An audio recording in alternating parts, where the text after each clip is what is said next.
Ikipe ya PRFC ikomeje imyitozo ikomeye cyane mu gihugu cya Tanzania, aho yitegura kwakira ikipe ya Bumamuru Football Club ihagarariye igihugu cy'u Burundi. Tubibutse ko uyu mukino APR yari kuwukina tariki 2 z'ukwa 9, ubwo ni ku munsi w'ejo hashize. Sekafa iza kuwimura ku mpamvu zitavuzweho rumwe.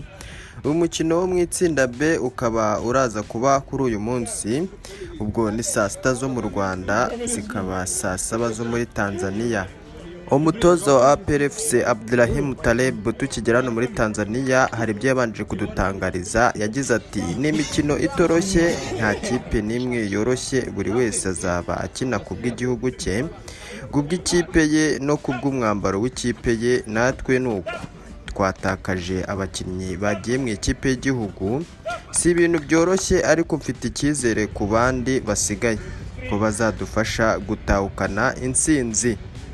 Uko amatsinda ahagaze rero ku munsi w'ejo, Coast Guard cyangwa Garde Coast yo muri Djibouti yatsinzwe na Kenya Police ibitego 4-0. Singida Black Stars na Ethiopian Coffee, uyu mukino akaba ari nawo wafunguye irushanwa, biza kurangira banganyije 0-0. Kuri uyu munsi rero ku itariki 3 APR iraza gukina na Bumamuru y'u Burundi. KMC yo muri Tanzania ari nayo ifite ikibuga turi gukiniraho uyu munsi, irakina na Murandege yo muri Zanzibar. Ku itariki 4 iyo bita Katoko FC iraza gukina na Al Hilal Sport Wydad Madani. Iyi ngiyi niyo muri Sudani y'Epfo, na Al Hilal Sport Club muri Sudani ikine na Mogadishu City yo muri Somalia. Ku munsi wa 5 Ethiopian Coffee izakina na Garde Coast yo muri Djibouti. Kenya Police ikine na Singida Black Stars. Ku munsi wa 6 Bumamuru FC y'u Burundi izakina na KMC FC. Murandege ikine na APR FC.